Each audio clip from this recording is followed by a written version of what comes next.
ஞாபகம் இருக்கா? இப்போ வரைக்கும் நான் இப்படி தாங்க. வாலி டைரக்ட் பண்ணும்பொழுது நான் வந்து இந்த செருப்பு புது செருப்பாக இருக்குது, அதில் உள்ள பின்னெல்லாம் போட்டிருக்கோம், சட்டையில் பட்டன்லாம் இருக்காது. இப்போது இவன் தான் டைரக்டர் அப்படின்னு ஒரு ஹீரோ வந்து மற்றவங்கள பார்த்து சொல்லணும். அது அஜித் சார் வந்து அப்போ வந்து என்னை வந்து மற்றவங்கள்ட்ட இன்ட்ரடியூஸ் பண்ணியிருப்பார்.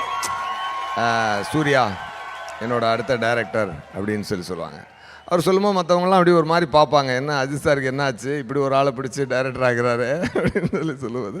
அப்போ அவங்க ஃபேஸை ரீட் பண்ணிவிட்டு அப்போ அஜித் சார் என்ன பண்ணுவார்னா என்னைய கொஞ்சம் ஓவராக இழுத்து தோல் மேலே கை போட்டு என்ன டார்லிங் அப்படி இப்படின்னு சொல்லி அதை சரி பண்ணுவார் என்னைய.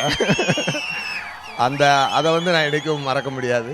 தட்ஸ் இன்னைக்கு today I am someone, it's all started there.